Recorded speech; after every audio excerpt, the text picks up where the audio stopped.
इतिहास अनेकांच्या संशोधनाचा विषय आहे. इतिहास अनेकांच्या व्यासंगाचा विषय आहे. इतिहास अनेकांच्या अभिमानाचा विषय आहे. इतिहास अनेकांच्या स्वाभिमानाचा विषय आहे. इतिहास अनेकांच्या अस्मितेचा विषय आहे. इतिहास अनेकांच्या प्रेरणेचा विषय आहे. इतिहास अनेकांच्या घडण्याचा आणि घडवण्याचा विषय आहे. युगायुगातून एखादा युगपुरुष जन्माला येतो आणि युगायुगांना तो प्रेरणा देत राहतो. छत्रपती शिवाजी महाराज हे अशा असामान्य युगपुरुषाचं नाव आहे. या युगपुरुषाचा जन्मोत्सव सोहळा म्हणजे खरं तर तुमच्या माझ्यासाठी जिवंत प्रेरणेचा सोहळा. या प्रेरणा उत्सवाचं ज्यांनी संयोजन केलं ती शिवजयंती समिती घाटकोपर, सन्मान्य अमोलजी गाडवे, त्यांचे सर्व सहकारी, आजच्या कार्यक्रमासाठी उपस्थित असलेले सन्मान्य दीपक बाबा हंडे, सन्मान्य आरजी हुले सर. खरं तर एखादा माणूस गेल्यानंतर त्याचे पुतळे स्मारक होणं स्वाभाविक आहे, पण एखाद्या माणसाच्या जिवंतपणीच, एखाद्या माणसाच्या हयातीतच त्याच्या कर्तृत्वाची स्मारक उभारत असतील तर हे भाग्य फक्त छत्रपती शिवाजी महाराजांच्या वाट्याला आलं. जगात सर्वाधिक जर कुणाचे पुतळे आणि स्मारक असतील तर ती फक्त छत्रपती शिवाजी महाराजांची आहे. का? 392 वर्ष झाली महाराजांचा जन्म होऊन, 350 वर्ष स्वराज्याला झाली, तरी या राजाची कणभर ही जादू कमी झाली नाही, उगाच ती अधिकाधिक वाढत निघाली आहे. इथल्या कुणाला सांगावं लागत नाही छत्रपती शिवाजी महाराज कोण होते. इथल्या कुणाला बोलावं लागत नाही महाराजांनी नेमकं काय केलं. दूरवर कुठेतरी किलकरी ऐकू येते छत्रपती शिवाजी महाराज की, आणि आमच्या ओठातून कधी जय बाहेर पडतं हे आम्हालाही समजत नाही. जणू काय आमच्या धमन्यातून सळसळणाऱ्या रक्ताच्या थेंबामध्ये ते राजा शिवछत्रपती अजूनही जिवंत आहेत. जणू काय इथल्या मातीमध्ये जन्माला येणाऱ्या प्रत्येक पोराच्या बळावर इथली माती जन्मताच शिवाजी ही 3 अक्षरं कोरूनच त्याला जन्माला घालते की काय असं वाटावं, इतकी जादू या राजाची आहे. का? दक्षिण दिग्विजयाच्या निमित्तानं महाराज आंध्र प्रदेशमध्ये गेले. आंध्र प्रदेशच्या त्या मुक्कामामध्ये महाराजांनी श्रीशैल मल्लिकार्जुनच्या मंदिरात दर्शन घेतलं. दर्शन घेऊन महाराज बाहेर आले. मंदिराचा बाहेरचा परिसर न्याहाळला आणि महाराजांच्या लक्षात आलं मंदिर देखणं आहे, मंदिर सुबक आहे, पण या मंदिराला घाट नाहीये. आणि महाराजांनी आंध्राच्या त्या मुक्कामामध्ये श्रीशैल मल्लिकार्जुनच्या मंदिराचे सगळे घाट बांधून काढले.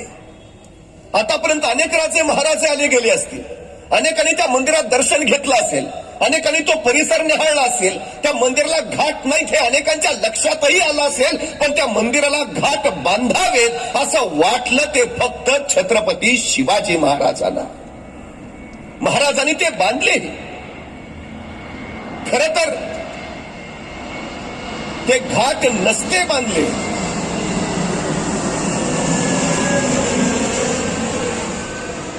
तरी फारशी अडचण आली नसती.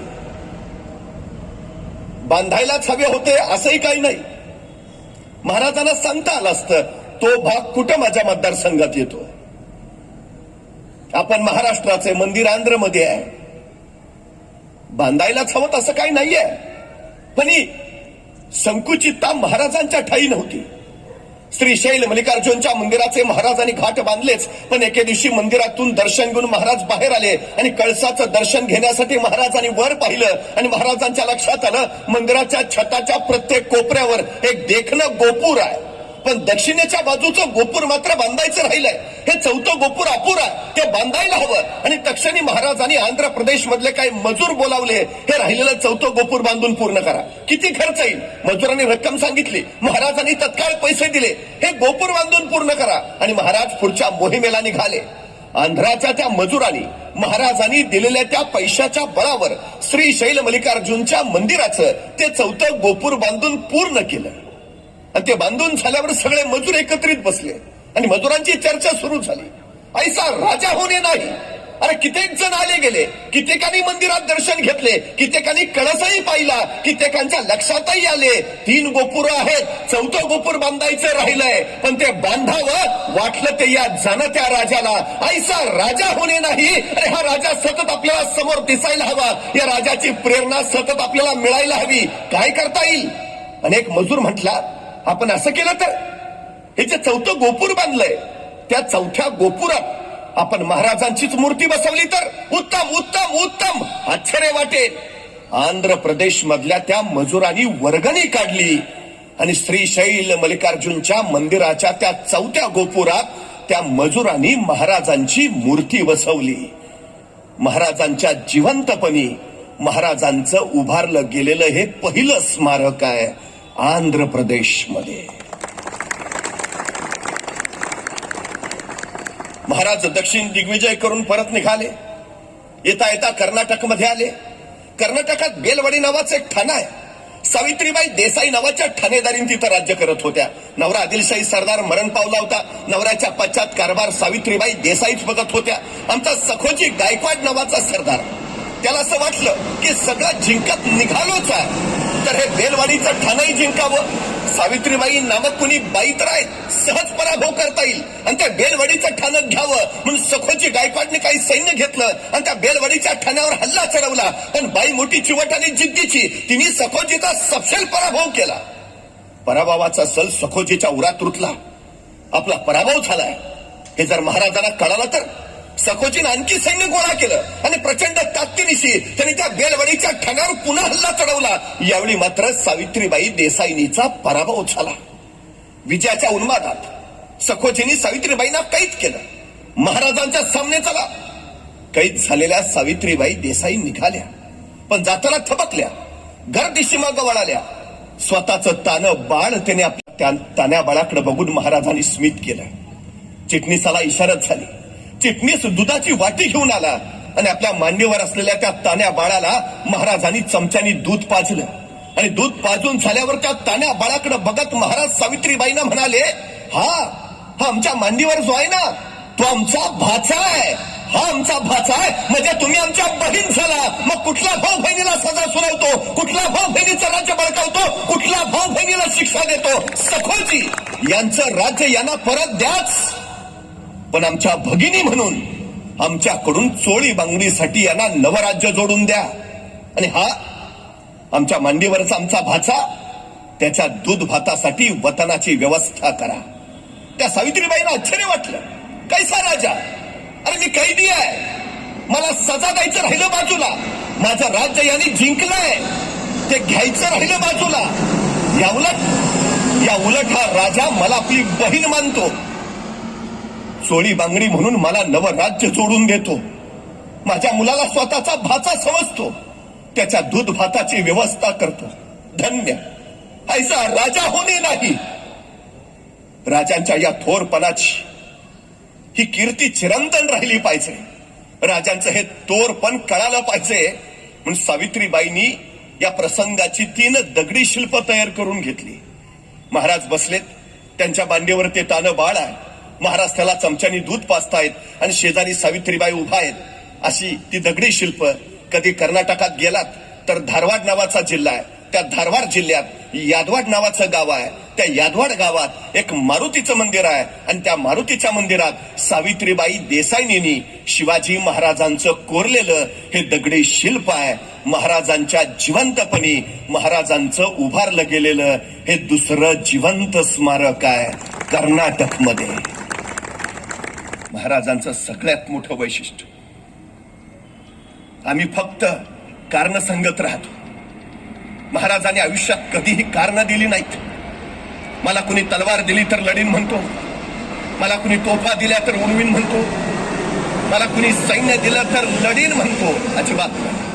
जे आहे त्याच्या बळावर महाराजांनी स्वतःची साधनं स्वतः निर्माण केली. जे उपलब्ध आहेत त्यांना उपयोगात आणलं आणि त्याच्या बळावर महाराजांनी हे राज्य उभा केलं. एखाद्याला आम्ही विचारतो कसं काय, असं का झालं? आमची परिस्थिती नव्हती हो. तू गप. मला भयान राग येतो असल्या माणसांचा. आमची परिस्थिती नव्हती हो. परिस्थिती माणसाला घडवती नाही आणि परिस्थिती माणसाला बिघडवती नाही. माणूसच परिस्थिती घडवतो आणि माणूसच परिस्थिती बिघडवतो. ही सगळ्यात मोठी वस्तुस्थिती आहे. कितीही प्रतिकूल परिस्थिती असली तर तिला अनुकूल कसं करून घ्यायचं हे छत्रपती शिवाजी महाराजांकडनं शिकावं अलौकिक कार्य. काय विलक्षण असेल. राज्य उभा केलं, पण सगळ्यात महत्वाची गोष्ट, राज्य उभा करणं सोपं आहे, पण राज्य टिकवणं महत्वाचं, राज्य राखणं महत्वाचं. या हिंदुस्थानात साम्राज्य नव्हती असं नाही. विजयनगरचं हिंदू साम्राज्य होतं, देवगिरींचं यादवांचं राज्य होतं, पण तेही उद्ध्वस्त नेस्तनाबूत झालं. आपणही स्वराज्य उभा करू आणि कदाचित उद्यात नाही, हे स्वराज्य चिरंतन राहिलं पाहिजे, चिरंतन. आणि महाराजांनी त्यासाठी ज्या क्रांतिकारी गोष्टी केल्या त्या जगाच्या पाठीवर आतापर्यंत कुठल्याच राजानं केल्या नाहीत. आतापर्यंत सैन्य राजासाठी लढायचं, राजा युद्धात पडला की सैन्य पाठीला पाहिलं पळत सुटायचं. शिवाजी महाराजांनी स्पष्ट सांगितलं, सैन्य राजासाठी नव्हे, सैन्य राज्यासाठी लढेल. राजा असेल नसेल पण इथलं सैन्य या मातीसाठी, भूमीसाठी, त्याच्या स्वतःच्या राज्यासाठी लढतच राहील. सगळ्यात मोठी क्रांतिकारी घटना ही, सगळ्यात मोठी. आणि म्हणूनच शिवाजी महाराजांच्या मृत्यूनंतर तब्बल 27 वर्ष औरंगजेब महाराष्ट्राच्या सह्याद्रीशी टकराव घेत राहिला. 27 वर्ष राजा नाही, तख्त नाही, राज्य नाही, पण रयत लढत राहिली. का? महाराजांनी दिलेला संस्कार राजासाठी नाही, राज्यासाठी लढायचं. 27 वर्ष घालवले औरंगजेबानं. 27 वर्ष का? स्वराज्यच का? आशिया खंडातला सगळ्यात मोठ्या साम्राज्याचा बादशाह होता तो. निघाला कुठे तर 5.5 लाख लोक एका वेळी बरोबर असायची. आणि महाराज आशिया खंडातल्या सगळ्यात छोट्या राज्याचे महाराज. सैन्य कसं बस 50,000. हा बलाढ्य औरंगजेब महाराजांना नेस्तनाबूत करायला, महाराजांचं स्वराज्य उद्ध्वस्त करायला 27 वर्ष या सह्याद्रीच्या दऱ्याखोऱ्यात ठाण बांधून बसलाय, झगडतोय, टकराव घेतोय. का? स्वराज्यच का उद्ध्वस्त करायचंय त्याला? तिकडे इराण तसंच आहे, अफगाणिस्तान तसंच आहे, विजापूरची आदिलशाही तशीच आहे, नगरची निजामशाही तशीच आहे, गोळकोंड्याची कुतुबशाही तशीच आहे. अरे ते घे ना, इराण घे, अफगाणिस्तान घे, आदिलशाही घे, निजामशाही घे, कुतुबशाही घे. त्या कुणाकडे हे औरंगजेब लक्ष देत नाही. ती राज्य जिंकावी औरंगजेबाला महत्वाचं वाटत नाही. स्वराज्य का? स्वराज्यच का? औरंगजेबाने याचं उत्तर त्याच्या मृत्यूपत्रात लिहिलंय. औरंगजेब लिहितो, इराणचं राज्य शहाब्बासचं आहे, विजापूरचं राज्य आदिलशहाचं आहे, नगरचं राज्य निजामशहाचं आहे, गोळकोंड्याचं राज्य कुतुबशहाचं आहे. पण महाराष्ट्रातलं स्वराज्य हे कुणा राजा, सुलतान, सम्राट वा बादशहाचं राज्य नाही, तर ते इथल्या रयतेचं राज्य आहे. आणि जिथं रयतेचं राज्य असतं तिथं माणसं मरायला आणि मारायला कधी मागं पुढे बघत नाहीत. आणि सगळ्यात मोठा धोका आहे तो हाय. औरंगजेबानं स्वराज्याच्या यशाचं गणितच मांडलं. काय सांगतोय? हे कुणा राजा, सुलतान, सम्राट वा बादशहाचं राज्य नाही, हे रयतेचं राज्य आहे. आणि जिथं रयतेचं राज्य असतं तिथं माणसं मरायला आणि मारायला कधी मागं पुढं बघत नाहीत. आणि सगळ्यात मोठा धोका आहे तो हाय. हा स्वराज्याचा प्रयोग जर सगळीकडे पसरला तर दिल्लीचा तख्तही बचावणार नाही. दिल्लीचा तख्त राखायचा असेल तर पहिल्यांदा स्वराज्य उद्ध्वस्त केलं पाहिजे. औरंगजेब लिहितोय मृत्यूपत्रात. आणि तुमच्या माहितीसाठी सांगतो, शिवाजी महाराजांच्या मृत्यूनंतर मुघल सल्तनत फक्त 80 वर्ष टिकली. फक्त 80 वर्ष.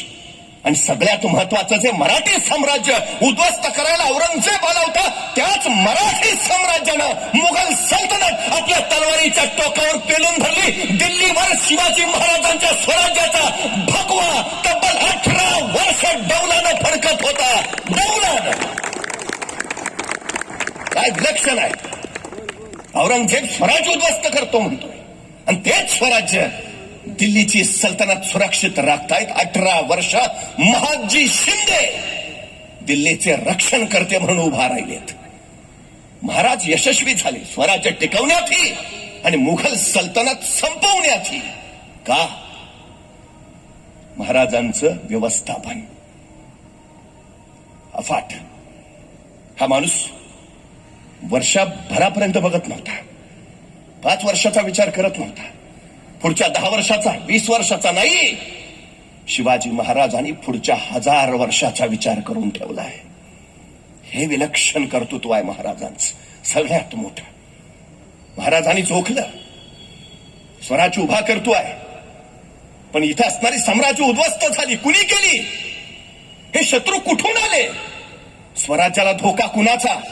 आणि महाराजांच्या लक्षात आलं, महाराष्ट्राला धोका जमिनीवरनं नाही, महाराष्ट्राला धोका समुद्रावरनं आहे. 350 वर्षापूर्वी महाराजांनी सांगितलं, महाराष्ट्राला धोका जमिनीवरनं नाही, महाराष्ट्राला धोका समुद्रावरनं. परवा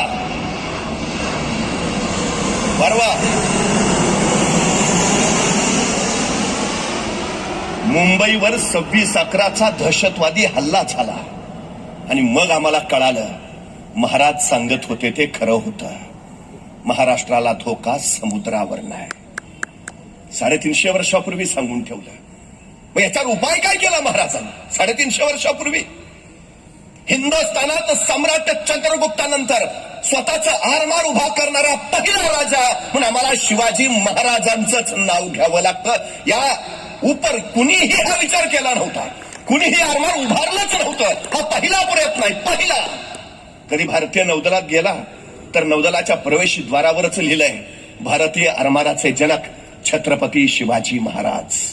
आरमाराचेच नव्हे, नुसत्या नेव्हीचे नव्हे, मर्चंट नेव्हीचे जनक सुद्धा शिवाजी महाराज आहेत. कोण म्हणतं मराठी माणूस व्यापारात माग? 350 वर्षापूर्वी शिवाजी महाराजांची जहाजं युरोप, इराण, तुर्कस्तानला मसाल्याच्या पदार्थाचे व्यापार करायला जात होती. 8 बंदरं बांधून ठेवली त्या काळात महाराजांनी. आणि वर्षातनं किमान 2 मोठी जहाजं स्वराज्यातनं व्यापारासाठी बाहेर पडायचीच. 350 वर्षापूर्वी स्वराज्याची अर्थव्यवस्था बळकट करण्यासाठी व्यापाराशिवाय पर्याय नव्हता. पूर्वीचे राजे काय करायचे? खरं तर एक सांगू, महाराजांनी वतनदारी मोडली आणि वेतनदारी चालू केली. वेतन हा शब्दप्रयोगच शिवाजी महाराजांचा. महिन्याच्या महिन्याला पगार ही संकल्पना शिवाजी महाराजांची. पूर्वी लुटारूंच्या फौजा असायच्या. पगार कुणीच कुणाला देत नव्हतं. ना आदिलशाही, ना निजामशाही, ना मोगल, नाही. मग त्यांना मिळायचं कसं? एखाद्या ठिकाणी हल्ला केला तर तिथे जे काही असेल ते लुटायचं. जेवढं लुटू तेवढं त्या सैनिकांचं. त्या लुटारूंच्या फौजा कशा? हातातल्या बांगड्या नाही काढायच्या, ते हातासहित बांगड्या घेऊन जायच्या. कानातलं फक्त कर्णकुंडल नाही काढायचं, सोन्याच्या कर्णकुंडला बरोबर कानही काढून न्यायचा. अन्याय आणि अत्याचार महाराजांनी बंद केला. हा पहिला राजा आहे. स्वतःच्या राज्यातल्या रयतेच्या भाजीच्या देठालाही हात लावायचा तर नाहीच, पण शत्रूच्या राज्यातल्या शेतकऱ्याच्या भाजीच्या देठालाही हात लावायचा नाही. स्वतःच्या तर नाहीच, पण शत्रूच्याही अजिबात नाही.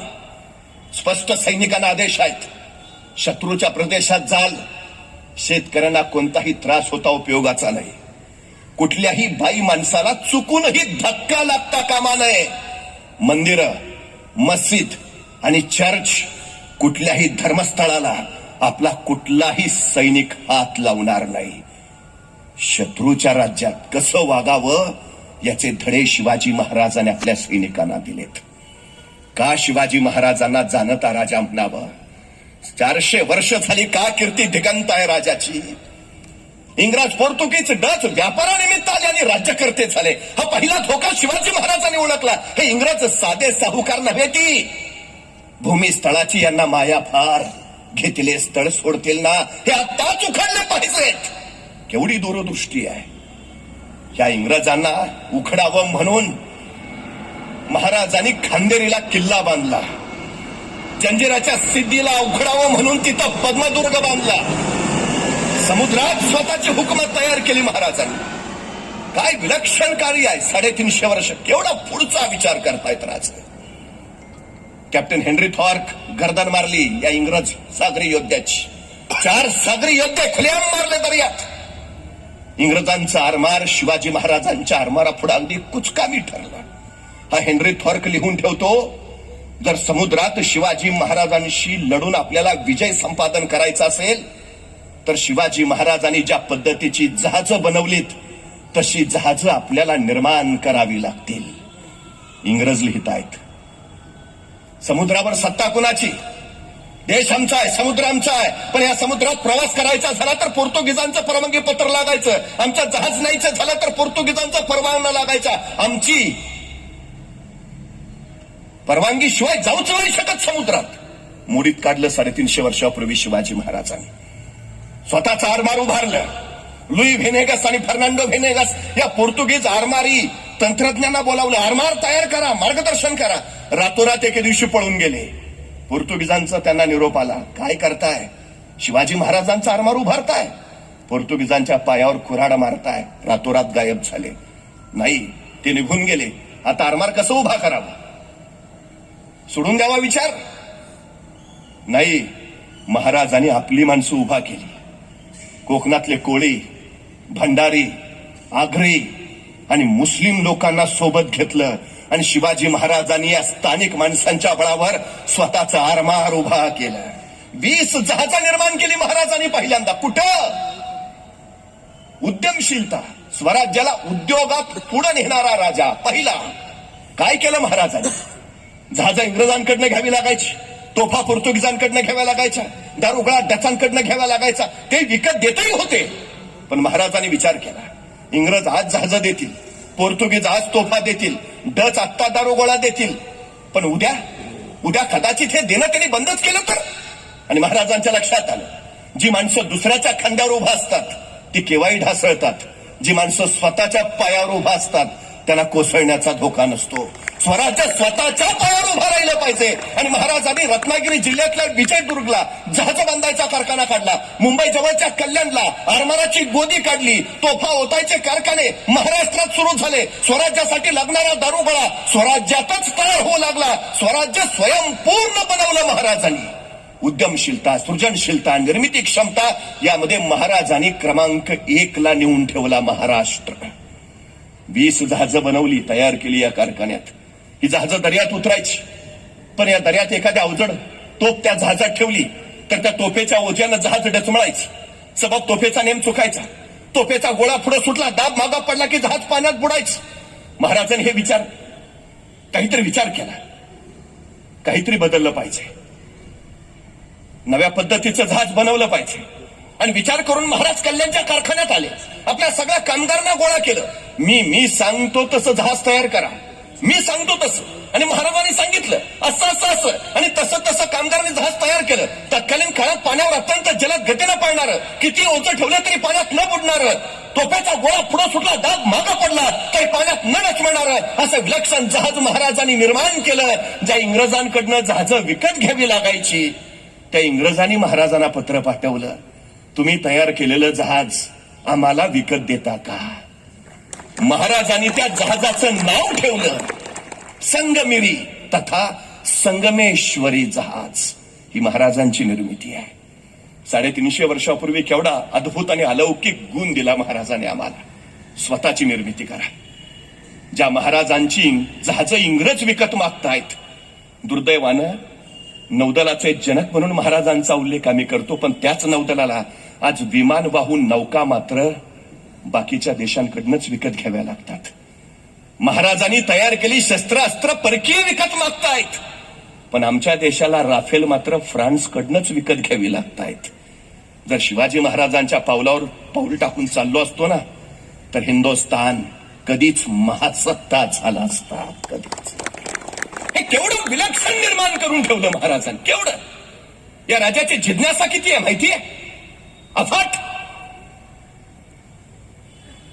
माहितीची भूक, ज्ञानाची भूक अफाट आहे. तुम्हाला माहिती असेल नसेल, पण आपल्या इतिहासाचा अभ्यास आपल्यापेक्षा युरोपियन राष्ट्रांनी खूप केलाय. आता महाराजांची जी ही माहिती आम्हाला मिळते ना, ती फ्रेंच दप्तरातनं, इंग्लिश रेकॉर्डमधनं, पोर्तुगीज डायऱ्यांमधनं त्यांनी अभ्यास केलाय. काल होळी झाली, वृत्तपत्रात बातम्या आल्या, परदेशी पाहुण्यांनी घेतला होळीचा आनंद. ते अभ्यास करायला येतात आपल्या संस्कृतीचा, आपल्या इतिहासाचा. का? त्यांना ज्ञानाची भूक आहे, माहितीची भूक आहे. ते का प्रगती करतायत याचं कारण हे आहे, महाराजांकडे ती माहितीची भूक आहे, ज्ञानाची भूक आहे. सुरतेवर छापा मारला, इंग्रजांच्या वखारीवर हल्ला केला. आता हल्लाच केलाय, छापाच केलाय. कशासाठी? सोनं नाणं हिरे मोती माणकं काय जे असेल ते घ्यावं. पण महाराजांची नजर भिरभिरत होती. हे इंग्रज विज्ञानवादी, हे इंग्रज पाश्चात्य सुधारलेले, काहीतरी वेगळं असणार, नवं सुधारलेलं काहीतरी इथं मिळणार. महाराजांची शोधक नजर भिरभिरत राहिली आणि महाराजांना एक यंत्र सापडलं. काय कसलं माहिती नाही, पण ते यंत्र वेगळं महाराजांनी उचललं, आणलं सोबत. यंत्र उचलून आणलं खरं, पण ते यंत्र कशाचं आहे तेच महाराजांना माहिती नाही. माहितीची भूक, ज्ञानाची भूक किती. ज्या इंग्रजांच्या वखारीतनं हे यंत्र उचलून आणलं, महाराजांनी त्याच इंग्रजांना पत्र लिहिलं. ते परवा आम्ही तुमच्यावर छापा मारलेला, ते आणलंय तुमचं यंत्र उचलून. पण ते कशाचं आहे यंत्र सांगता का? नाही सांगितलं इंग्रजांनी, अजिबात नाही. महाराज शोध घेत राहिले, कशाचा यंत्र, हे यंत्र कशाचं आहे. आणि महाराजांना कळालं, हे छपाई करायचं यंत्र आहे. उत्तम उत्तम उत्तम. छपाई छपाई, ग्रंथ छापता येतील, ज्ञान प्रवाहित करता येईल, हे यंत्र सुरू झालं पाहिजे. महाराजांनी पुन्हा इंग्रजांना पत्र लिहिलं. ते छपाई यंत्र सुरू करणारा एखादा माणूस पाठवता का? नाही पाठवला इंग्रजांनी. जेवढा काळ महाराज सुरतमध्ये होते, तेवढा काळ महाराजांनी ते यंत्र सुरू करायचा प्रयत्न केला, झालं नाही. महाराज सुरतेवरनं निघाले, त्यावेळी त्यांनी ते यंत्र सुरतेच्या भीमजी पारेख नावाच्या माणसाला दिलं आणि त्याला सांगितलं, हे छपाई यंत्र सुरू करा, छपाई कला सुरू करा. महाराज पुढे महाराष्ट्रात निघून आले. पण महाराजांनी जे यंत्र ज्या भीमजी पारेखला दिलं, त्या भीमजी पारेखनं ते यंत्र सुरू केलं आणि हिंदुस्थानातला पहिला छापखाना सुरतमध्ये सुरू झाला, ज्याचं नाव होतं श्री शिवाजी छापखाना. हिंदुस्थान मधल्या छपाई कलेचे उद्गाते म्हणजे शिवाजी महाराज. 1630 ला जन्म झाला, 1646 ला स्वराज्याचा आरंभ आणि 1680 महाराजांचा मृत्यू. आयुष्याचा विचार केला तर महाराजांची 10 वर्ष बालपणात, 10 वर्ष घोड्यावर बसून फक्त युद्ध खेळण्यात गेली आणि उरलेली 30 वर्ष हा राजा फक्त लोककल्याणाची, लोकहिताची कामं करतोय. नव्या पिढीला नवं तंत्रज्ञान, नवं सगळं प्रदान करत निघतोय. किती काळ आहे महाराज, धामधूम किती आहे. प्रत्येक वेळी लढाई, युद्ध, तमाशा. पारतंत्र्य हटवायचं आहे, राज्य स्वतःचं निर्माण करायचं आहे. पण याही परिस्थितीत या राजानं केवढं अद्भुत कार्य करून ठेवलंय. नुसता छपाई कलेचं यंत्रच नाही सुरू केलं. बुलढाणा जिल्ह्यातल्या सिंदखेड राजाचा संकर्षण सकळ कळे नावाचा एक विद्वान पंडित महाराजांच्या पदरी होता. महाराजांनी याला सांगितलं, आम्ही जे युद्धतंत्र निर्माण केलंय गनिमी कावा, त्या युद्धतंत्रावर ग्रंथ लिही. त्या संकर्षण सकळ कळेनं महाराजांच्या युद्धतंत्रावर ग्रंथ लिहिला आहे. अवकाश ग्रहगोल शास्त्र, काल गणना, याच्यावर बाळशास्त्री संगमेश्वरकर यांच्याकडून महाराजांनी ग्रंथ लिहून घेतलाय. अवकाश शास्त्र. कारभार रयतेच्याच भाषेत चालला पाहिजे, तर ते रयतेला आपलं राज्य वाटेल. उर्दू फारसीचं आक्रमण झटकलं आणि महाराजांनी मराठीत कारभार चालू केला आणि त्याच्यासाठी राजव्यवहार कोशाची निर्मिती केली. अमात्य बलू रघुनाथ पंडितम करुची राज व्यवहार कोशम. रघुनाथ पंडितांनी तयार केला, धुंजराज व्यासांकडनं त्यांनी तो करून घेतला. महाराष्ट्र राजभाषा अधिनियम 1961 आणि राजभाषा नियम 1973 हे आताच्या राज्य सरकारनं राजभाषेचे केलेले नियम 350 वर्षापूर्वी महाराजांनी मराठीला अभिजात राजभाषेचा दर्जा दिला आणि कारभार मराठीतनं चालावा यासाठी राजव्यवहार कोशाची निर्मिती केली. स्वतःच्या राज्याचा त्यांनी स्वतंत्र कानून जाबता तयार केला. कानून जाबता अधिकाऱ्यांची कर्तव्य कार्य स्वराज्याची घटनाच तयार केली महाराजांनी 350 वर्षापूर्वी. हेनरी ऑक्झेंडन शिवाजी महाराजांच्या राज्याभिषेकाला उपस्थित आहे. तो असं लिहितो की राज्याभिषेकाच्या दोन्ही बाजूला सुवर्णांकित भाल्याच्या टोकावर राजसत्ताक अधिकार चिन्ह दर्शवलेली अनेक चिन्ह लावली आहेत. राजसिंहासनाच्या डाव्या बाजूला सुवर्णांकित भाल्याच्या टोकावर समपातळीत लोंबणारी तराजूची पारडी जोडलेली आहेत. का? आधुनिक न्यायशास्त्राचा जन्मही झाला नव्हता त्या काळात महाराज निपक्ष न्यायाचं प्रतीक स्वतःच्या राज्याभिषेकाच्या वेळी स्वतःच्या राजसिंहासना शेजारी लावतायत. सुवर्णांकित भाला म्हणजे राजसत्तेच्या शक्तीचं निदर्शक आणि समपातळीत लोंबणारा तराजू इथे निपक्ष न्याय देता येतो, द्यावाच लागेल. हे सरन्यायाधीश पदाची निर्मिती केली महाराजांनी. स्वराज्य निर्माण केलं, पण आयुष्याची 30 वर्ष महाराजांनी या स्वराज्याचं सुराज्य करण्यासाठी घालवलं. स्वराज्य स्वतःचं राज्य आणि सुराज्य लोककल्याण करणारं, लोकहित साधणारं, रयतेच्या डोळ्यावर सुखाचं छत्र ठेवणारं सुराज्य. सुराज्य आम्ही सतत म्हणतो स्वराज्याचं सुराज्य झालं पाहिजे. 350 वर्षापूर्वी महाराजांनी केलं. दुर्दैवानं अजून आम्हाला जमलं नाही. आजही आम्हाला मोर्चे काढावे लागतात. आजही राज्य आमचंच, सरकार आमचंच, पण आंदोलनं होतात. सुराज्य नाही, महाराजांनी ते केलंय. हे सगळ्यात महत्वाचं. हे रयतेला राज्य आपलं वाटावं. काय केलं यासाठी महाराजांनी? प्रत्येकाचा सहभाग घेतला. हा जगातला पहिला राजा आहे ज्याला कळालं. या देशात ब्रिटिश गव्हर्नर शेवटचा फिलिप्स तो असं लिहितो की या देशातले 3 राजे मला आवडतात. 1, 2 आणि 3. तिसऱ्या क्रमांकावर आहे अकबर. दुसऱ्या क्रमांकावर आहे पंजाबचे रणजित सिंह आणि तो म्हणतो प्रथम क्रमांकावर आहेत छत्रपती शिवाजी महाराज. का? तो उत्तर शोधत होता की 6000 किलोमीटर लांबीवर आम्ही मुठभर इंग्रज आलो आणि 2500 किलोमीटर लांब आणि 2500 किलोमीटर रुंद असणाऱ्या या हिंदुस्थानवर आम्ही मुठभर इंग्रजांनी 150 वर्ष राज्य केलं. का? आम्हाला हे जमलं तरी कसं जमलं हे? याची उत्तरं तो शोधतोय. ती उत्तरं शोधण्यासाठी त्यांनी शिवाजी महाराजांचा अभ्यास केला आणि तो सांगतो मी महाराजांना मानतो. का? कारण सैन्य पोटावर चालतं हे पहिलं या राजाला कळालं. या राजाला कळालं ते. हे आतापर्यंत जगात कुणालाच कळालं नव्हतं. काय केलं महाराजांनी? सगळ्यात मोठी गोष्ट केली. रिकाम्या पोटी पाठीचे कणे कधीच ताट राहत नाहीत. पोटं भरलेली असली ना तर पाठीचे कणे ताट राहतात. अस्मिता, स्वाभिमान, अभिमान या गोष्टी भरल्या पोटी करायच्या.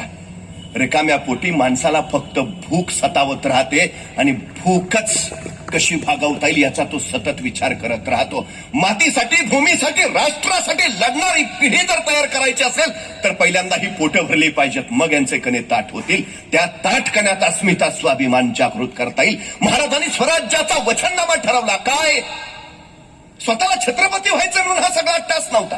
स्वतःला राज्याभिषेक करून घ्यायचा म्हणून हे सगळं नाव चाललं नव्हतं. मग कशासाठी हे? महाराजांच्या राज्याचा वचननामा काय? सर्वांस पोटास लावणे आहे. बस. या मातीत उगवलेला प्रत्येक जण पोटाला लागला पाहिजे. या स्वराज्याचं दुसरं वचनच नव्हतं इथल्या रयतेला. कुणीही असू द्या, कुठल्याही जातीचा, धर्माचा, पंथाचा, भाषेचा, बस इथल्या मातीत उगवलेला प्रत्येकाला पोटाला लावायचा आहे. महाराजांनी त्यासाठी बियाणं, खतं, बैलजोड्याच नव्हे जमिनीही देऊन टाकल्या. महाराष्ट्रातल्या जमिनींची पहिली मोजणी शिवाजी महाराजांनी केली. जमीन मोजणीचं परिमाण 5 हात लांब 5 तसू 14 मुठींची लांब काठी महाराजांनी शोधून काढलं. महाराजांच्या हयातीत महाराष्ट्रातल्या जमिनींची 3 वेळा मोजणी झाली. आता आमच्या नावावर जे सातबारे दिसतायत ना, त्या सातबाऱ्यांचा उद्गाता राजा शिवछत्रपती शिवाजी महाराज नसते, तुमच्या माझ्या नावावर सातबारे सुद्धा दिसले नसते.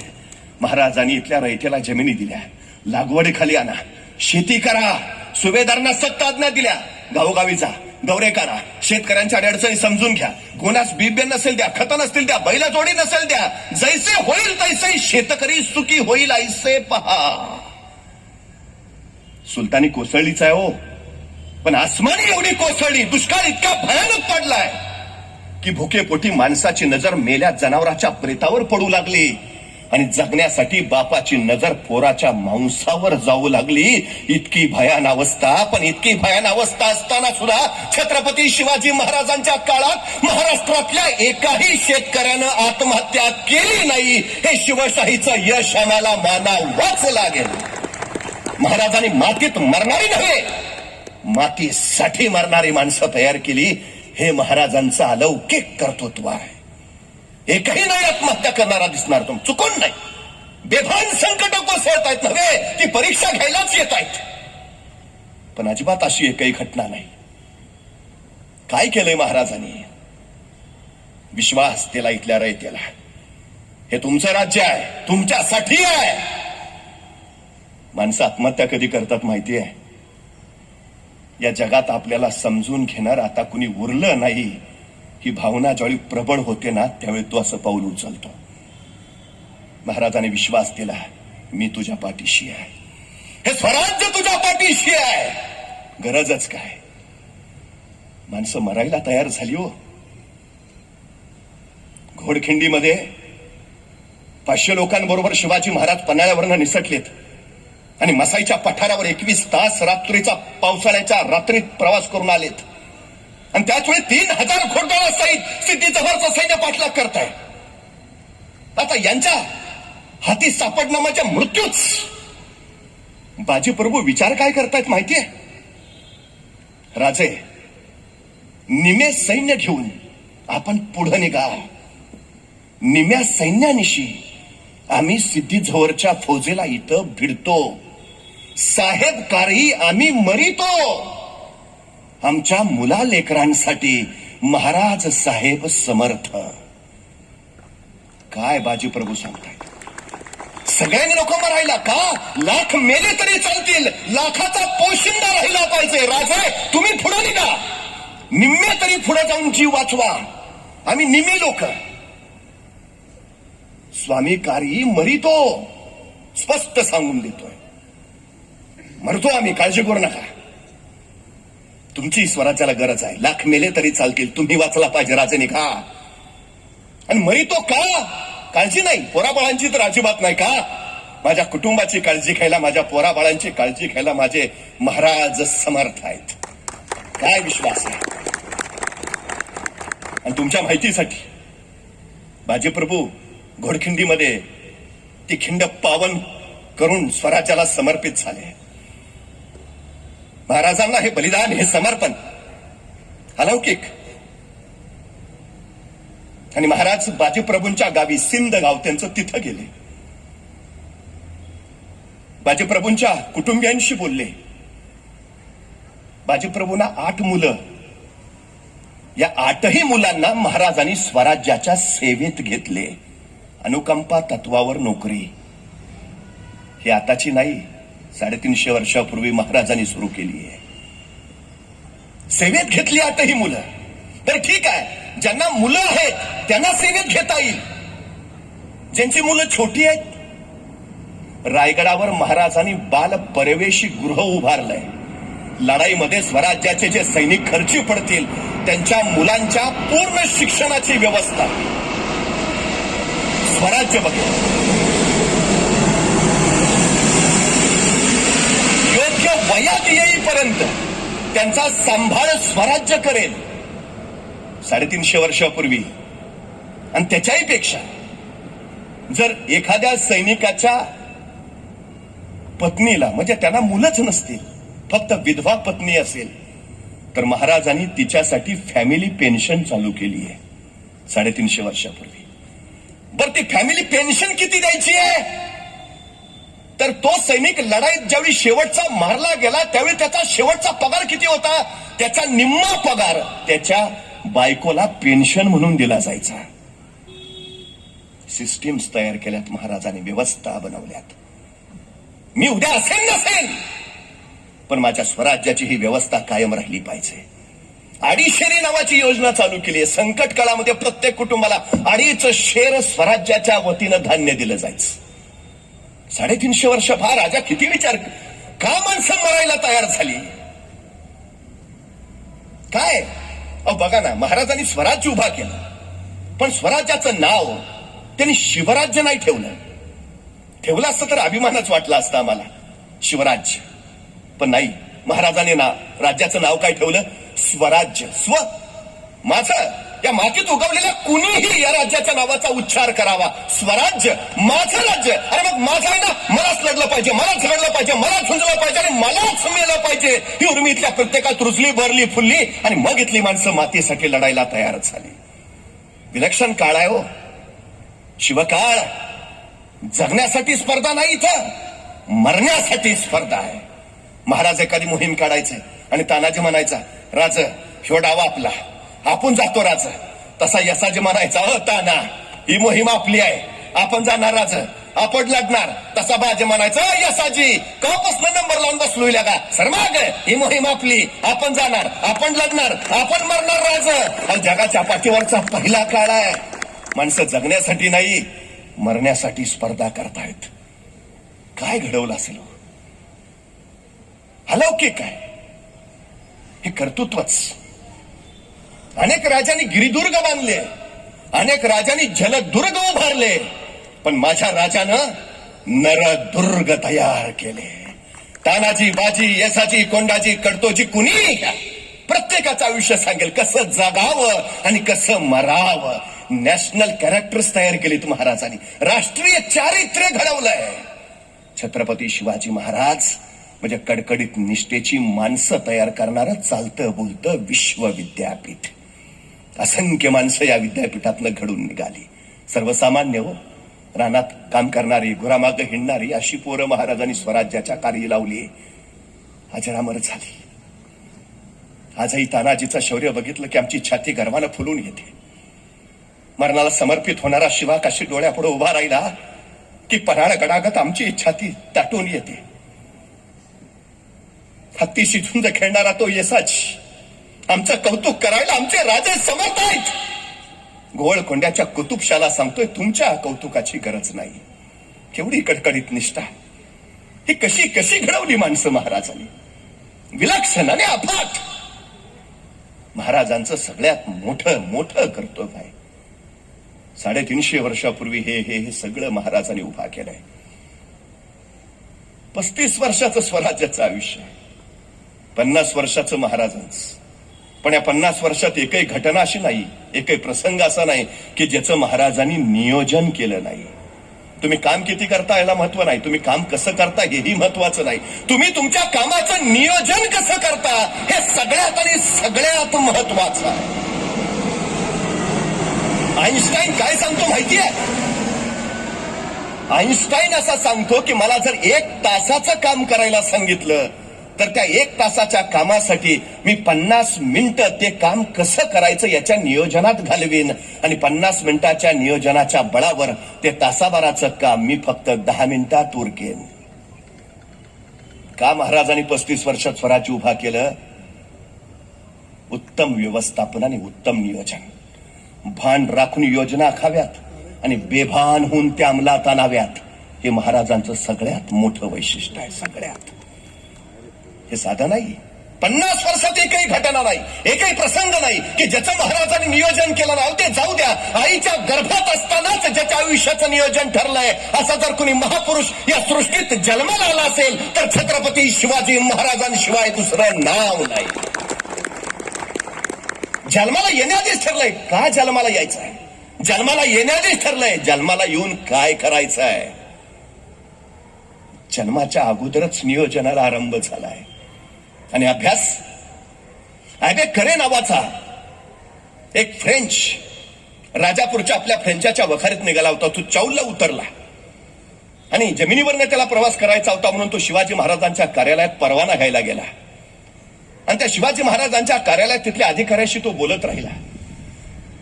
त्यावेळी ॲबे करेनं त्या शिवाजी महाराजांच्या अधिकाऱ्याला विचारलं, तुमचा राजा प्रत्येक क्षणी यशस्वीच होतोय, तुमच्या या राजाच्या यशस्वीतेचं कारण काय? तो शिवाजी महाराजांचा अधिकारी असं म्हणाला, आमच्या राजाने ठरवलेलं ध्येय. तुमच्या राजाचं स्वप्न काय आहे? तुमच्या राजाची महत्वाकांक्षा काय? हा शिवाजी महाराजांचा अधिकारी सांगतोय, माझ्या राजाची महत्वाकांक्षा सिंधू नदीपासून बंगालच्या उपसागरापर्यंत, अहद काश्मीर पासून तहद कन्याकुमारी पर्यंत, अहद पेशावर पासून तहद तंजावर पर्यंत स्वराज्य उभा करणं आणि या साऱ्या साम्राज्यावर भगवा डौलानं फडकावत ठेवणं हे माझ्या राजाचं स्वप्न आहे. अहो काय झेप आहे, काय ध्येय आहे? महाराज यशस्वी का होतात? विलक्षण अभ्यास आहे महाराजांचा. भूगोलाचा पूर्ण अभ्यास केलाय महाराजांनी. इथल्या वाटा, पाऊल वाटा, घाट, रस्ते सगळं, झाडं झुडपं सगळं, जंगल, अरण्य, नद्या, नाले सगळं. एवढंच नाही, या सगळ्या परिसराचे महाराजांनी नकाशे तयार करून ठेवलेत. महाराजांचा अभ्यास इतका की महाराजांपुढं अभ्यासाच्या बाबतीत कुणी उभाच राहू शकत नाही. आणि दुसरी गोष्ट, महाराजांचं हेरखातं जबरदस्त, विलक्षण. प्रत्येक राज्यात महाराजांचे हेर आहेत, प्रत्येक राज्यात. आणि ते इतके अचूक बातम्या देतात की त्या बातम्यांच्या आधारे महाराजांना योजना बनवणं सोपं जातं आणि महाराज त्याची अंमलबजावणी इतकी प्रभावीपणे करतात की यश मिळतच. महाराजांच्या युद्धशास्त्राचे 2 महत्वाचे नियम आहेत. शत्रूला गोंधळात पाडा, चकवा. आणि दख्खनी मुसलमानांचा प्रमुख आहे खवास खान. या खवास खानचा भाऊ नासिर मोहम्मद हा जिंजीचा किल्लेदार आहे आणि बेहलोल खानाला तो जिंजीचा किल्ला हवा आहे म्हणून त्यानं आपला सरदार शेरखान त्याला जिंजीचा किल्ला घ्यायला पाठवलंय. महाराजांना ही बातमी रायगडावर कळाली आणि महाराजांनी आपले बंधू व्यंकोजी राजेंना तंजावरला पत्र लिहिलं. आदिलशाहीच्या दरबारात 2 गट पडलेत. नासिर मोहम्मदच्या ताब्यात असलेला जिंजीचा किल्ला शेरखान घ्यायला येतोय. तुम्ही एक काम करा, आतापर्यंत तुम्हाला बेहलोल खानाचं पत्र आलंच असेल की शेरखानला मदत करा, बिनधास्त मदत करा. शेरखानला मदत करून जिंजीचा किल्ला ताब्यात घ्या आणि किल्ला ताब्यात आला की शेरखानला भेटीला बोलवा, संपवून टाका. आणि त्याच वेळी आपलं सैन्य शेरखानच्या फौजेवर घाला, म्हणजे किल्ला आपण जिंकून घेतला असं होईल. काय राजकारण खेळतायत महाराज, काय? व्यंकोजी राजांना सांगतात, आधी शेरखानला मिळा, शेरखानला मदत करा, जिंजीचा किल्ला ताब्यात घ्या आणि किल्ला ताब्यात आला की शेरखानला भेटीला बोलवून त्याला संपवून टाका, सैन्य त्याच्या सैन्यावर घाला आणि किल्ला ताब्यात घ्या. जिंजी का घ्यायचंय महाराजांना? नियोजन बघा महाराजांचं. कुठं आहे जिंजी? तामिळनाडूमध्ये आहे. महाराजांचं स्वराज्य कुठं आहे? पश्चिम महाराष्ट्रात, पश्चिम किनाऱ्यावर. हा राजा विचार किती पुढचा करतोय. राज्याभिषेकाच्या वेळी महाराजांनी स्वराज्याच्या बजेटमध्ये 2.25 लाख रुपये गड किल्ल्यांसाठी टाकून दिले. 2.25 लाख होन, एक होन 4.25 रुपयाचा, म्हणजे 2.25 लाख होनांचे होतात 7.5 लाख रुपये. 350 वर्षापूर्वी महाराजांनी किल्ल्यांसाठी स्वराज्याच्या बजेटमध्ये 7.5 लाख रुपयांची तरतूद करून ठेवली. मंत्र्यांनी विचारलं, 7.5 लाख रुपये किल्ल्यांना महाराज, हा इतका खर्च? महाराज म्हणले, हा खर्च नाही, ही गुंतवणूक आहे. स्वराज्य चिरंतन राहावं यासाठी आज करून ठेवत असलेली ही मी गुंतवणूक आहे. त्यावेळी महाराजांनी सांगितलं, हे पैसे का मी गुंतवून ठेवतोय? तर या पैशाच्या बळावर स्वराज्यात त्यावेळी किती किल्ले आहेत? 360 महाराजांच्या राज्याभिषेकाच्या वेळी. आणि त्याच्याहीपेक्षा महत्वाची गोष्ट, मिर्झा राजा जयसिंह जवळ्याला 1665 महाराजांना पुरंदरचा तह करावा लागला आणि या पुरंदरच्या तहामध्ये महाराजांनी महत्वाचे 23 किल्ले या मिर्झाला देऊन टाकले. 23 किल्ले, 23. आतापर्यंत कमावलेलं सगळं देऊन टाकलं.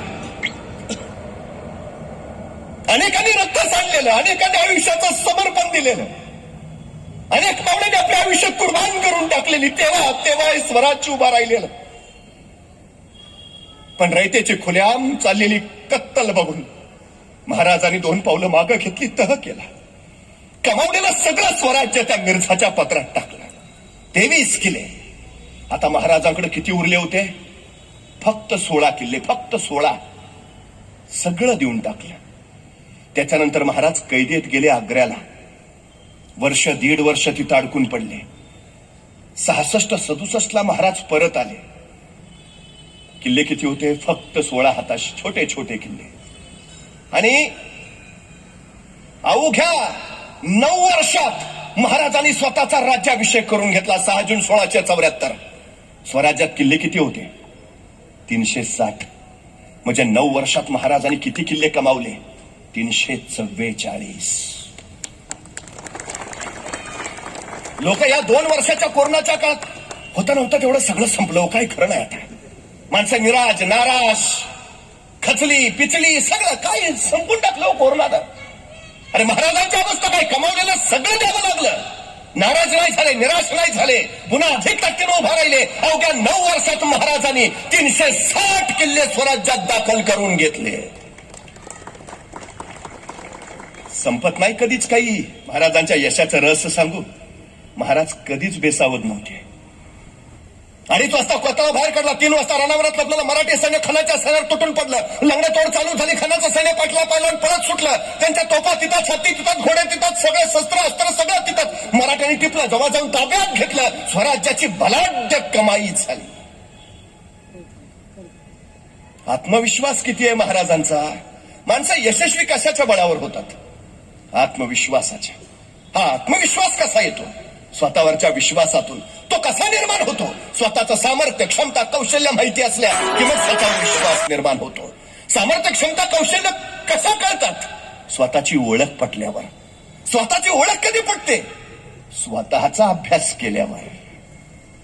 आम्ही चालता चालता सहज म्हणतो, त्याला मी पुरता ओळखून आहे. अरे तू त्याला ओळखून आहे, तुझं काय? स्वतःला ओळखणं ही सगळ्यात महत्वाची गोष्ट आहे. मग सामर्थ्य, क्षमता, कौशल्य कळतात, मग विश्वास येतो, मग निर्धार पक्का होतो आणि मग आत्मविश्वास प्रबळ होतो.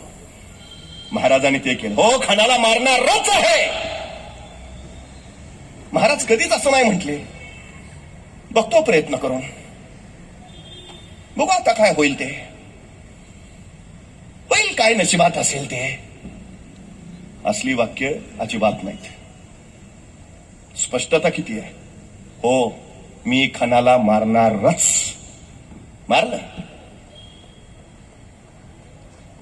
जे खानाचं सगळं हत्ती, घोडे, उंट त्यातलं मिळालं. त्यात महाराजांना माहितीये 4000 घोडे घेऊन आलाय खान. भले 2000 घोडी पळून जाण्यात यशस्वी होतील, पण या प्रसंगात 2000 घोडी आपल्याला मिळणारच आहेत. आणि 2000 घोडी मिळाली. बर, घोडी मिळून उपयोग नाही.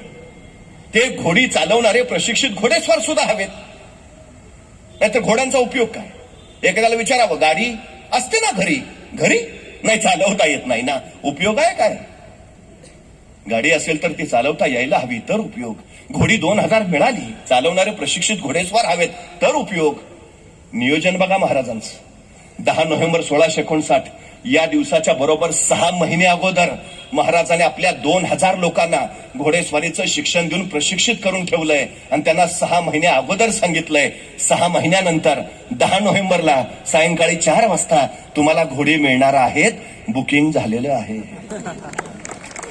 मिळाली घोडी, मिळाली. आणि हे जे सगळं मिळालं खानाचं, शस्त्र, अस्त्र, घोडी, हत्ती, याचाच वापर केला. 2:30 वाजता खानाचा कोतळा बाहेर काढतायत. महाराजांच्या यशाचं रहस्य. महाराजांना थकवा माहिती नाही, आराम अजिबात नाही. क्षणभर विश्रांती म्हणून महाराज कुठं थबकलेत, थांबलेत? अजिबात नाही. 35 वर्षात 750चा पारतंत्र्याचा अंधार का हटतो? 35 वर्षात सार्वभौम स्वराज्य का उभा राहतं? क्षण न क्षण महाराजांनी स्वराज्य हाच ध्यास आणि स्वराज्य हाच श्वास म्हणून खर्ची घातलेत. कणभराची उसंत नाही या राजाला, कणभराची. आता अफजल खान मारलाय, 10-12 दिवस रेस्ट घेऊन मग पुढच्या मोहिमेचं बघू. अजिबात नाही, अजिबात नाही. आमची अडचण काय माहितीये, कामापेक्षाला आम्हाला आराम जास्त लागतो. म्हणजे आमच्या पोराची नुसती 10वीची परीक्षा उद्या, हो आता महिनाभर काय बोलायचं नाही. अरे तू काय केलं एवढं? सगळ्यात मोठी आमची अडचण ती आहे. एका कुणीतरी तत्वज्ञाला विचारलं, या जगाचा अंत कधी होईल? तो तत्वज्ञ म्हणाला, ज्या दिवशी एखादी मुंगी आराम करताना एखाद्या ठिकाणी बसून राहिलेली तुम्हाला दिसेल, त्या दिवशी समजून जा जगाचा अंत जवळ आलाय. मुंगी कधीच थांबत नाही. आराम तिला अजिबात माहिती नाही. पावसाळ्याच्या 4 महिन्याची बेगणी करण्यासाठी उरलेले 8 महिने ती अविरत कष्ट करत असते, सातत्यानं. आणि शिस्त ती तर तिच्याकडनं शिकावी. एकाच रांगेत जाते ती, इकडं तिकडं भटकते, आले फिरून. प्रकार नाही. तुमच्या माहितीसाठी सांगतो, मुंगीला दिसत नाही. मुंग्या आंधळ्या असतात. त्यांचे डोळे फक्त दाखवण्यापुरते. मुंगीला दिसत नाही. मुंग्या एका रेषेत का जातात? कारण राणी मुंगी फेरोसिन नावाचं रसायन सोडत जाते. तिच्या वासावर बाकीच्या मुंग्या रांगेनं मागं मागं येत राहतात, कारण त्यांना दिसतच नाही. आंधळ्या असणाऱ्या मुंग्या आपल्या 4 महिन्याच्या बेगमीसाठी 8 महिने कष्ट करतात. तुम्हाला माहिती आहे, सातत्यानं काम करणारी मुंगी आहे, सातत्यानं. एवढा असा जीव आहे, पण तिचं आयुष्य किती आहे? मुंगीच्या एका प्रजातीचं वय 30 वर्ष आहे. मुंगी 30 वर्ष जगते. माणूस कामानं कधीच मरत नाही. माणूस कामाच्या ताणानं मरतो. ताण कधी निर्माण होतो? आपण आराम करत बसलो, 2 दिवस वाया गेले, आता केलंच पाहिजे, मग ताण. वर्षभर निवांत बसायचं आणि परीक्षा लेखी अभ्यास करायचा, मग ताण येणारच. सतत अखंडित कार्यरत असणारी माणसं तणावात कधीच नसतात. आणि महाराजांनी तणावाचं नियोजन कसं करायचं? प्रत्येक प्रसंग मृत्यूचा, अफजल खान मृत्यू, शाहिस्ता खान मृत्यू, आग्रा भेट मृत्यू. तरी कुरुक्षेत्रावर भगवान श्रीकृष्ण अर्जुनाला घेऊन आले. महायुद्ध आहे, धनुर्धारी आहे. पण रणांगणावर आल्यावर तो अर्जुन सुद्धा विचलित झाला, गोंधळला. द्रोणाचार्य, कृपाचार्य, दुर्योधन, दुःशासन, अरे भाऊ, भावविवास झाला.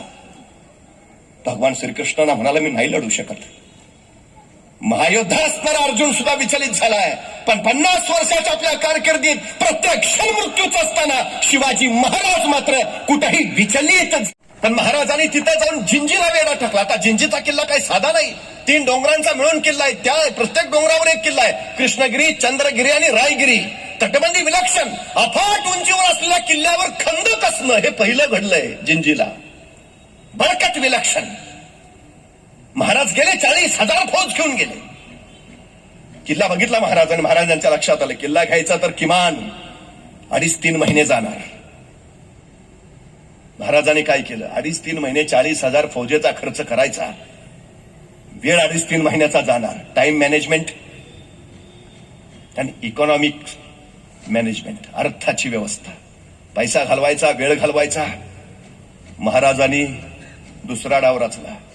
जिंजीच्या किल्लेदारला 50,000ची लाच दिली आणि जिंजीचा किल्ला ताब्यात घेतला. 7.5 लाख महाराष्ट्रातल्या किल्ल्यांसाठी, 50,000 जिंजीच्या किल्ल्यासाठी. 8 लाखाची तरतूद करून ठेवली महाराजांनी. विचार काय महाराजांचा? आग्र्यात नाही येणारा औरंगजेब, रायगड कुठं आहे? पश्चिम किनाऱ्यावर, आणि जिंजीचा किल्ला पूर्व किनाऱ्यावर. एवढा तकाटा त्याला पडायचा, तो जगत नसतो एवढा. आणि तसंच झालं. औरंगजेब महाराष्ट्रात आला. पहिला किल्ला रामसेज घ्यायचा प्रयत्न केला. 5 वर्ष रामसेज झुंजत राहिला. 5.5 वर्ष अजिंक्यच रामसेज 5.5 वर्ष औरंगजेबाला घेता आला नाही.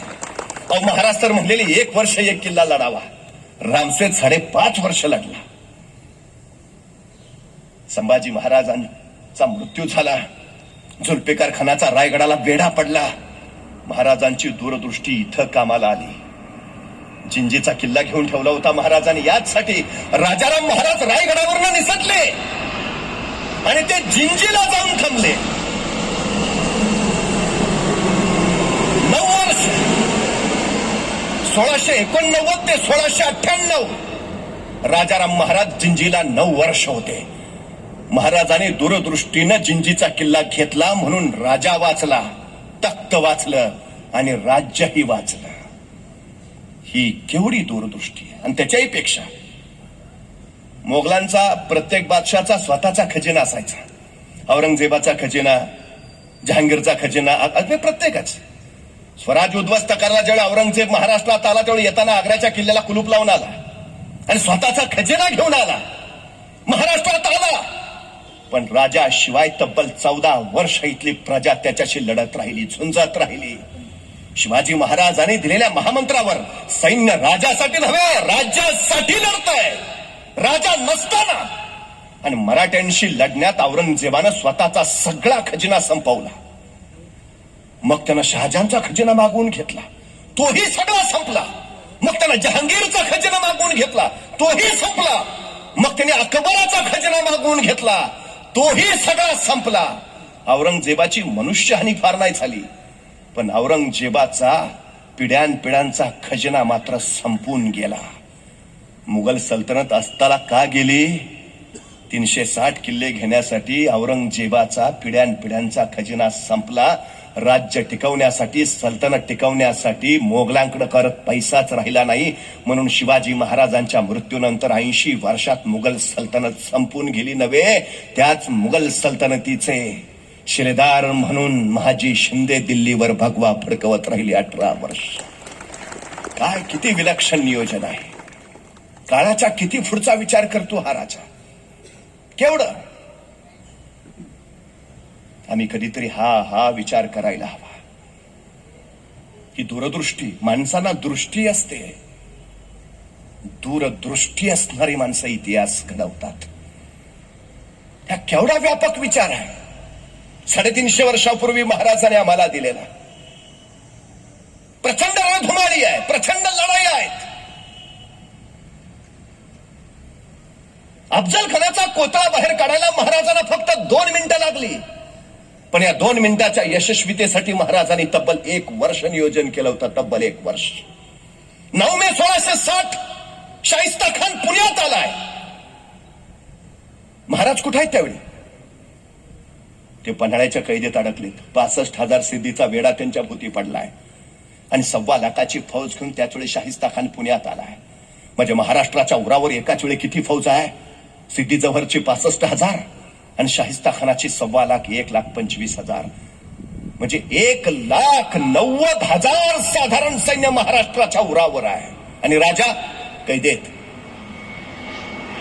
काय अवस्था असते? किती किल्ले घेतले मग शाहिस्ता खानानं महाराज कैदेत असतात?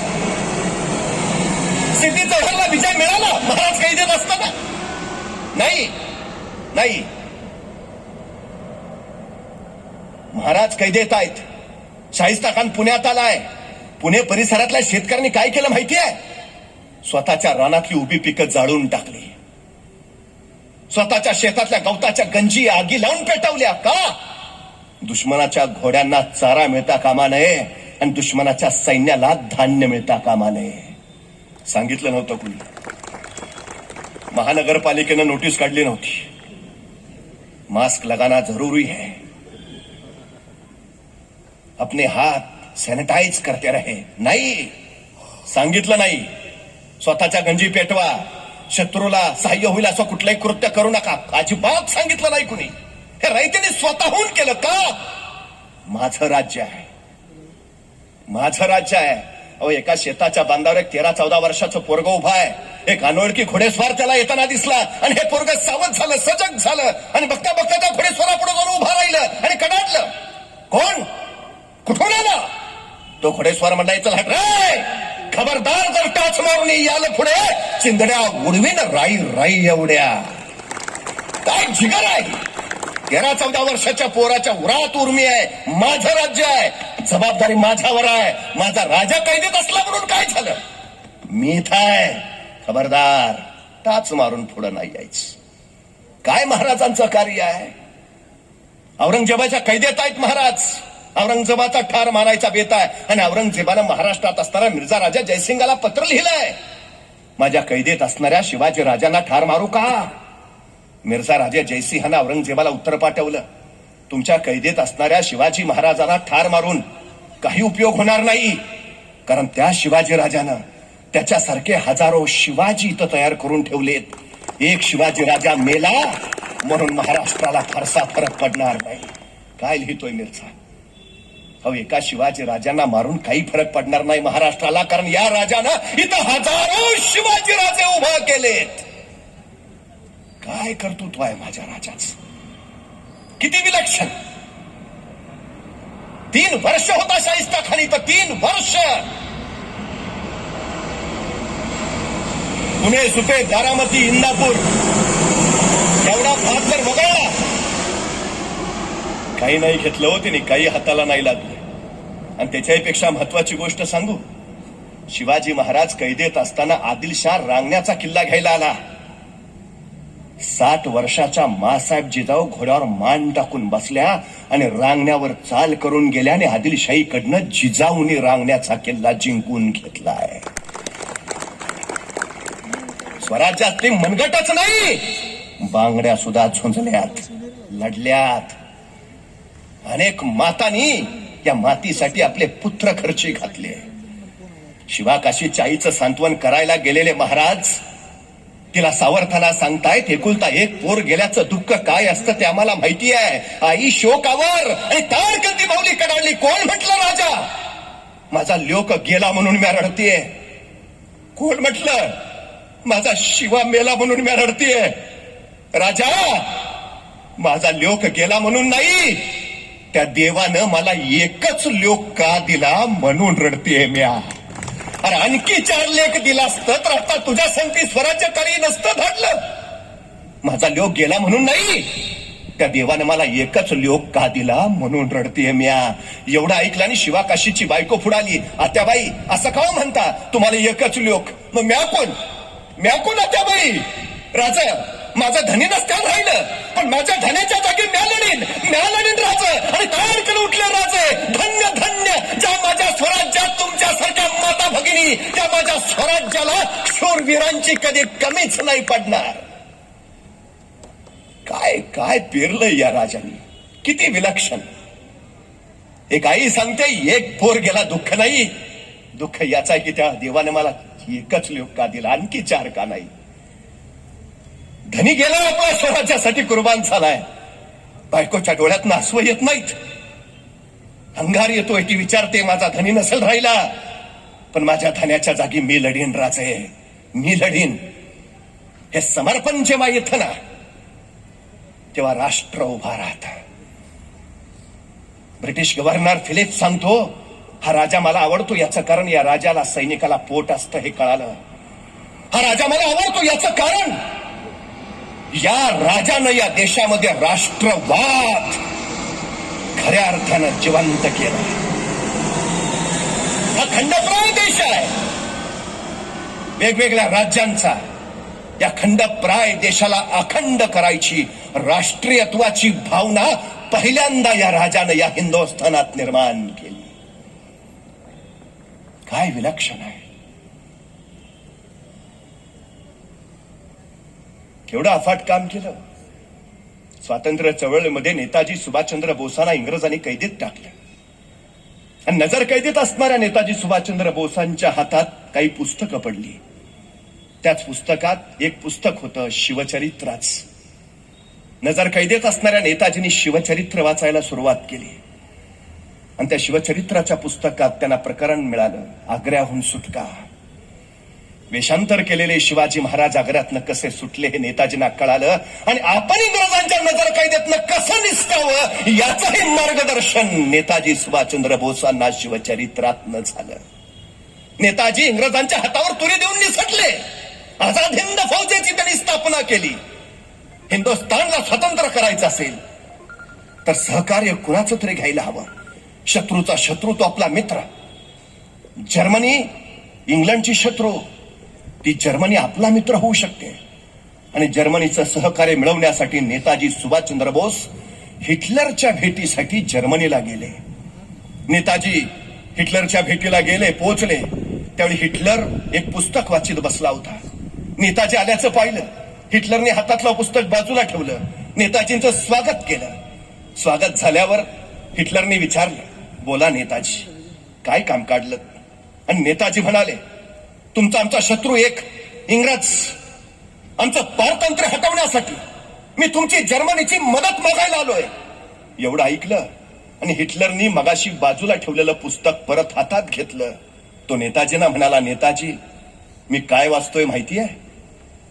नेताजींनी विचारलं, काय? नेताजी मी गुरिला युद्धतंत्राचं पुस्तक वाचतोय. नेताजी हे गुरिला युद्धतंत्र म्हणजे तुमच्या शिवाजी राजांचा गनिमी कावा. नेताजी तुमच्या शिवाजी महाराजांच्या गनिमी काव्याच्या बळावर मी माझ्या सैनिकांमध्ये आत्मविश्वास निर्माण करू शकलो की आपण जग जिंकू शकतो. नेताजी या शिवचरित्राच्या बळावर मी माझ्यामध्ये महत्वाकांक्षा रुजवू शकलो की मी जगजेता होऊ शकतो. नेताजी ते शिवाजी तुमच्या देशाचे असून तुम्ही माझ्याकडे मदत मागायला येताय हेच मला खरं वाटत नाही. नेताजी काय हे शिवचरित्र स्वातंत्र्य युद्धासाठी नेताजींना मार्गदर्शन करत. हे शिवचरित्र हिटलरच्या उरामध्ये जगजेता होण्याची महत्वाकांक्षा प्रबळ करत. फिलिप्स सांगतो, मग तरीही आम्ही मुठभर इंग्रजांनी या हिंदुस्थानवर 150 वर्ष राज्य का केलं? याचं कारण तो असं सांगतो की इथली माणसं शिवाजी महाराजांना विसरली म्हणूनच आम्हाला इथं 150 वर्ष राज्य करता आलं. जो राजा ज्याने अस्मिता दिली, जो राजा ज्याने अभिमान दिला, जो राजा ज्याने स्वाभिमान दिला, जो राजा ज्याने स्वातंत्र्य दिलं, शून्यातनं विश्व कसं उभा करावं याचं मार्गदर्शन ज्यांनी स्वकर्तृत्वातनं दिलं, तो राष्ट्रीयत्व निर्माण करणारा राजा, पारतंत्र्याविरोधात लढायला प्रेरित करणारा राजा, या राजाला इथली लोक विसरली म्हणून आम्हा मुठभर इंग्रजांना इथं 150 वर्ष राज्य करता आलं. शिवाजी महाराजांचा जन्मोत्सव म्हणजे तुमच्या माझ्यासाठी प्रेरणा उत्सव. ही प्रेरणा अखंड राहायला हवी. शिवराय नावाचं हे चैतन्य अखंड अखंड असंच पिढ्यानपिढ्यांमध्ये उतरत राहायला हवं. तेव्हाच स्वातंत्र्य, स्वराज्य आणि या स्वराज्याचं सुराज्यात रूपांतर होईल. लोकहितासाठी आणि लोककल्याणासाठी असणारं शिवरायांचं हे स्वराज्य, स्वराज्याच्या प्रेरणेतून आपण पुन्हा निर्माण करू शकतो. ते पुन्हा निर्माण करूया अशी अपेक्षा व्यक्त करतो. शिवरायांना मानवंदना देतो. थांबतो. धन्यवाद. छत्रपती शिवाजी महाराज की.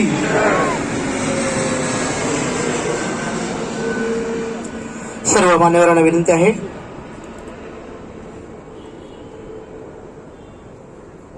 छत्रपती शिवाजी महाराजांच्या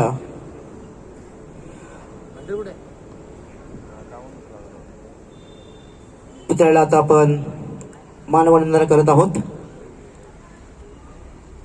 पुष्पगुच्छ हार आपण त्यांना अर्पण करत आहोत.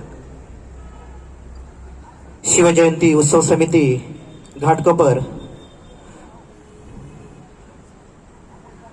छत्रपती शिवाजी महाराजांना मानवंदना देताना, छत्रपती शिवाजी महाराज की, छत्रपती शिवाजी महाराज की. जोरदार टाळ्या झाल्या पाहिजेत.